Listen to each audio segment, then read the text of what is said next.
వర్షాభావం వెంటాడుతున్న వేళ వరుణుడి కరుణ కోసం మహాక్రతువు మొదలైంది.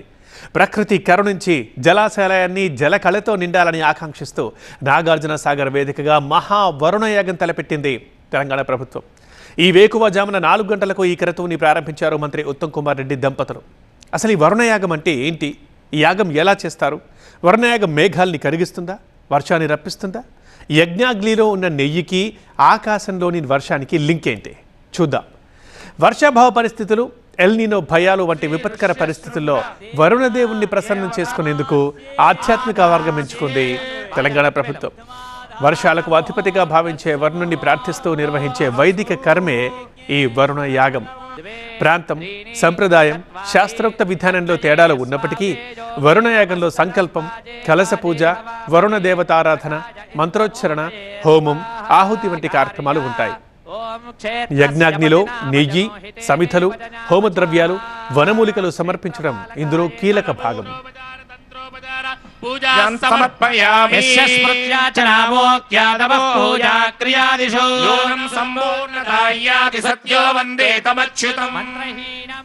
అసలు వరుణయాగంలో ఎలాంటి పూజలు చేస్తారు? ఇందులో ఎన్ని క్రతువులు ఉంటాయి? వీటిపై యాదాద్రి ఆలయ ప్రధాన అర్చకులు వెంకటాచార్యులు ఏం చెబుతున్నారో మా సీనియర్ కరెస్పాండెంట్ రేవన్ అందిస్తారు. రేవన్, మామూలుగా వరుణయాగం నిర్వహిస్తే వరుణుడు కటాస్తాడు, వర్షాలు కురుస్తాయనేది చాలామంది విశ్వాసం, ఇక్కడ ఉన్నటువంటి ప్రజల విశ్వాసం. ఈ యాగాన్ని ఎలా నిర్వహిస్తారు? ఇలా ఎలాంటి ఫలితాలు వస్తాయి? ఇప్పుడు యజ్ఞోవై విష్ణు అని చెప్పి వేదం చెప్తుంది. యజ్ఞం ద్వారానే భగవంతుని దర్శించాలి. భగవంతుడు మనకు వేదంలో చెప్పిన ఆకాశాద్వాయు వాయోరగ్ని అగ్నేరాప అద్వ్య పృథివీ అంటాడు. యజ్ఞంలో ఉంచేటువంటి గోఘృతం ద్వారా ఇచ్చేటువంటి హవిస్సు మనకు ఆకాశంలోకి వెళ్ళి ఆ ఆకాశంలో నుంచి మేఘాలు వర్షిస్తాయి. ఈ మేఘాలు సముద్రంలో నీళ్ళని తీసుకుంటాయి. ఆకాశాద్ వాయు, ఆకాశం నుంచి వాయువు పుడుతుంది. వాయో అగ్ని, వాయువు ద్వారా అగ్ని ఉద్భవిస్తుంది. అగ్నేరాప, అగ్ని ద్వారా నీళ్ళు వస్తాయి. అద్వ్య పృథివీ, ఆ నీళ్ళు వచ్చినందువల్ల భూమిలోంచి ఔషధులు పుట్టుకొస్తాయి. ప్రతి ఒక్క ప్రాణికి ఆ ఔషధుల ద్వారా శరీరానికి పుష్టి కలుగుతుంది. దానికి మనకు వేద ప్రమాణమే కాకుండా భగవద్గీతలో సాక్షాత్తు కృష్ణ పరమాత్మనే మనకు చెప్పాడు. అన్నాద్ భవంతి పూతాని పర్జన్యాదన సంభవ యజ్ఞాత్ భవత్ పర్జన్యో యజ్ఞ కర్మ సముద్భవ. వరుణయాగంలో ఎలాంటి పూజలు చేస్తారు? వరుణయాగంలో అనేక రకమైనటువంటి మూలికల ద్వారా స్వామికి ఒక్కొక్క స్వాహాకారంతో ఒక్కొక్కరికి కూడా హవిస్సిస్తూ అలాంటి పూజలు చేస్తాం. పంచసూక్త హమునములు ఇమమ్మే వరుణ సుదీహ మజ్జాజముడయా స్వామి వస్యురాజకి అని చెప్పేసి వరుణుణ్ణి ఆవాహన చేసుకుంటాడు. అలాగే దీంట్లో ఋష్యశృంగ మహాముని మనం చేస్తాం. ఋష్యశృంగుడు అంటే మహాశక్తి సంపన్నుడు. ఋష్యశృంగుడు ఎక్కడ ఉంటాడో అక్కడ సస్యశ్యామలమవుతుందని చెప్పేసి మనకు దేశం సస్యశ్యామలమవుతుందని చెప్పేసి చెప్తారు. ఆ ఋష్యశృంగ ఆరాధన చేస్తాం, ఋష్యశృంగ ప్రార్థన చేస్తాం. అలాగే వరుణ జపాలు, చతుర్వేద పారాయణాలు, నృసింహ పారాయణం ఈ విధంగా చేసి అలాగే ముఖ్యంగా విరాట్ పర్వ పారాయణం కూడా దీంట్లో ఈ కార్యక్రమాలు చేయడం జరుగుతుంది. భాగవత పారాయణం, భారత పారాయణం, ఎందుకంటే ఇవన్నీ చేసినందువల్ల భగవద్ అనుగ్రహం కలుగుతుంది.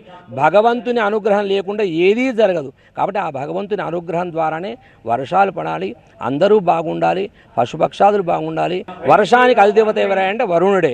ఆ వరుణ సంబంధించినటువంటి మహామంత్రాలను జపం చేస్తూ ఆ వరుణుడి ద్వారా ఆయనకు సంబంధించినటువంటి పంచపల్లవాలతో ఇక్కడ హోమం చేయడం జరుగుతుంది. దేనికైనా సనాతన ధర్మంలో హైందవ సాంప్రదాయంలో వేదమే ప్రమాణము. ఆ వేదము ద్వారానే మనం ఈ యజ్ఞయాగాలు నిర్వహిస్తున్నాం. ఆ ప్రామాణికంగా పాంచరాత్ర ఆగమ శాస్త్రానుసారంగా మనం ఈ కార్యక్రమాన్ని నిర్వహిస్తున్నాం.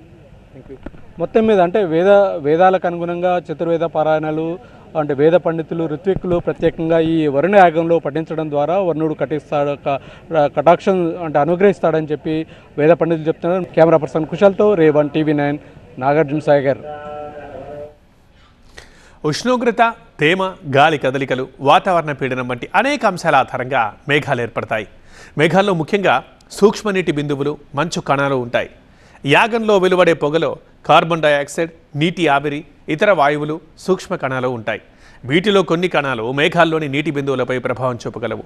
తద్వారా వర్షం పడడానికి అవకాశం ఉంటుంది. వర్షానికి అవసరమైన కణాలని మేఘాల్లోకి పంపించేది వరుణయాగం అయితే, వర్షానికి అనుకూలంగా ఉన్న మేఘాన్ని గుర్తించి దానిలోకి కొన్ని ప్రత్యేక కణాలని ప్రవేశపెట్టడం క్లౌడ్ సీడింగ్. ఈ ప్రక్రియలో మేఘాలపై సిల్వర్ అయోడైడ్, పొటాషియం అయోడైడ్ వంటి మిశ్రమాల్ని విమానాలతో మేఘాలపై కుమ్మరిస్తారు. వరుణయాగం విశ్వాసానికి ప్రతీక అయితే క్లౌడ్ సీడింగ్ ప్రయోగానికి ప్రతీక. రెండింటి లక్ష్యం వర్షమే అయినా వాటి మార్గాలు మాత్రం పూర్తిగా వేరు. स्वामी भगवान की जय। श्री विघ्नेश्वर स्वामी भगवान की जय। श्री विघ्नेश्वर स्वामी भगवान की जय। श्री विघ्नेश्वर स्वामी प्रसादं यजमानः शिरसा गृह्णातु शिरसा गृह्णामि। शतमानं भवति शतायुः पुरुषस्येन्द्रिय आयुष्येवेन्द्रिये प्रतिष्ठति। महागणाधिपतिं यथास्थानं प्रवेशयामि शोभनार्थे क्षेमाय पुनरागमन।